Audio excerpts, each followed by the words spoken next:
Bueno, yo soy Vince, empecé el proyecto Feel Free aquí en Valencia en 2011.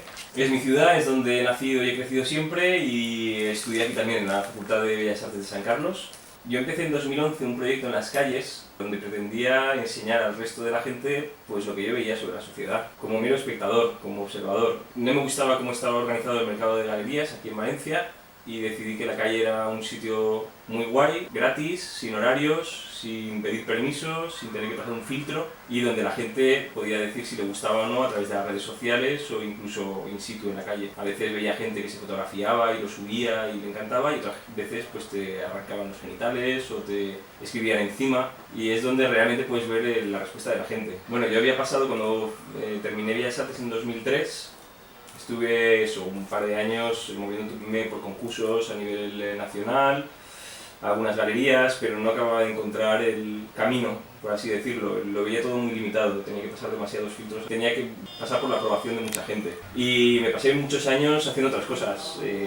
Trabajé de fotógrafo, trabajé de profesor, estuve en contacto con todo tipo de clases sociales y con todo tipo de artistas, trabajadores, políticos, científicos, gente del mundo del cine. Y luego en 2011 fue cuando decidí lanzarme a la calle. ¿Por qué? Primero porque vi que todo el mundo se estaba lanzando a la calle, es la verdad. Hace ya 5 años de esto, pero antes casi todas las semanas había alguna movilización. Era el principio de los recortes y veía que la gente estaba muy indignada, estaba muy caliente y el gobierno estaba respondiendo a través de la presión policial muy fuerte. Entonces decidí contar todo esto como si fuera una fábula. En las fábulas se mezclan siempre humanos, seres humanos, con animales. Normalmente al final hay una moraleja o no, pero para que sea más accesible a todo tipo de gente, todo tipo de culturas, decidí que no quería que mis personajes llevaran rostro.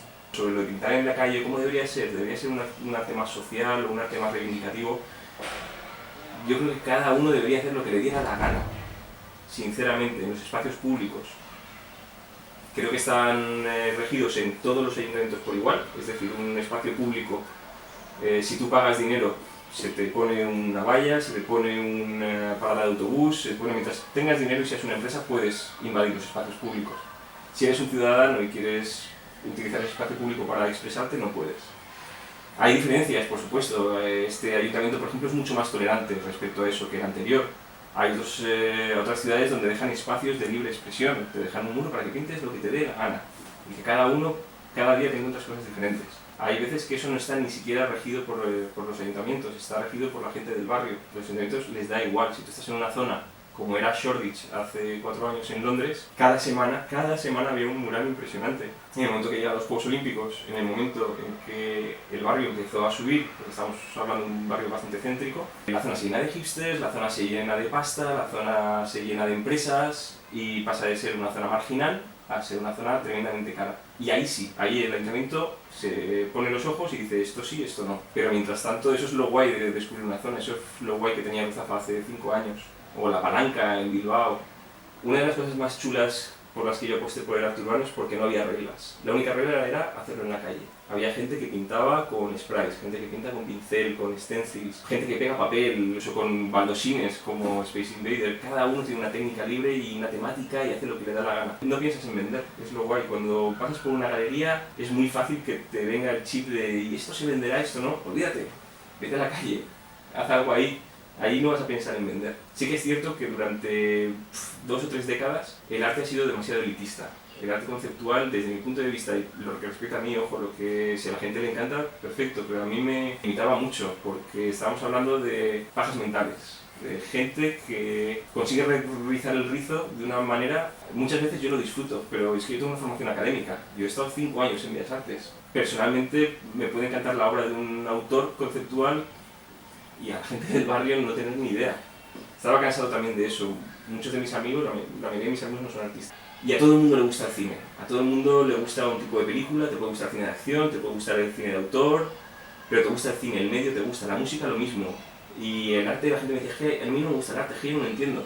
Es que yo no, claro, es que no tienes formación. Con el arte urbano no ocurre eso. Con el arte urbano cientos de miles de personas que no habían pisado un museo en su vida, que no tenían, según ellos, ni idea de arte, entran a valorar, a disfrutar y a recibir el mensaje del arte urbano. Y les llega, eso es lo importante, parece que es un mensaje muy directo. Normalmente tienes un muro, quieres plasmar una idea, quieres que el mensaje llegue, tienes que hacerlo muy directo. mucho más que si se está hablando de tu drama personal o como si estás hablando haciendo teorías sobre el mismo arte. Eso también es algo que me repateaba bastante. Tener que estar pensando y pintando sobre la idea, de la idea, de la idea, de la idea, retorcer el rizo. Fue cuando hice el mural para Incubarte, recuerdo a las mujeres y a las hijas de los mineros de Asturias. Lo hice un viernes y el lunes llegó la policía y lo arrancó todo. Y sin decir nada. Entonces llegamos el lunes a mediodía, vimos que lo habían arrancado y empezaron a llegar mensajes. Yo por esa época había mucha gente que me seguía, que le gustaba mi trabajo.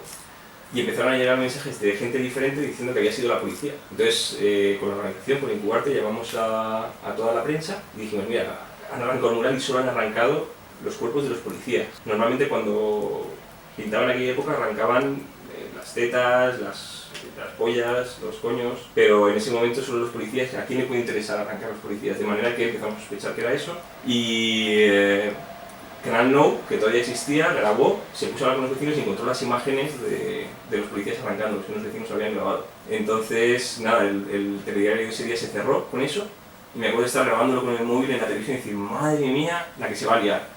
Y se lió. Joan Baldoví preguntó en el Congreso de los Diputados que por qué habían censurado la obra, la policía, también de imágenes, no me acuerdo del otro, el de Izquierda Unida también, fueron al Congreso y apareció durante todo el fin de semana en primera página del Mundo, del País, de todos los periódicos, la primera vez que había un grafiti en el Congreso, que se llevaba a debate. En ese momento yo no tenía dinero, Gallardón había aprobado una ley que obligaba a pagar si querías tener justicia. Hablé con la organización y le dije, mira, yo no me puedo pagar un abogado, cuando además han ido adrede, lo han arrancado, pero no es cuestión mía. Si hay que ir a juicio, yo no tengo medios. De manera que hablamos con la gente que había llevado con Joan Baldoví, con la gente de Izquierda Unida y de Equo, y les dijimos que nos pusieran un abogado. Sí, creo que el organizador y uno de los políticos llegó a tener un encuentro, pero nunca llegó a poner un abogado. 3 meses después recibí del BOE una respuesta de Jorge Fernández Díaz, que era ministro del Interior, diciendo que el mural era ilegal, que se enseñaba eso, que no se podía mostrar algo así como que era una burla contra los policías, que se había hecho un sitio ilegal, que era completamente mentira, teníamos los permisos, y que el artista Miss Feel Free debía ser detenido por eso. De manera que cerré el caso, lo archivé, decidí si ellos no venían a buscarme yo no iba a ir. Tenía todas las de perder, pese a que legalmente y por justicia hubiera podido ganar, pero me enfrentaba a 2-3 años de juicios. Por aquella época los Mossos d'Esquadra se cargaron a un tío en la comisaría de Barcelona, que lo grabaron y todo, como lo torturaron hasta la muerte, y había quedado impune, o sea que decidí que por un graffiti no iba a ganar yo. Sabía que la justicia en este país no me iba a dar la razón.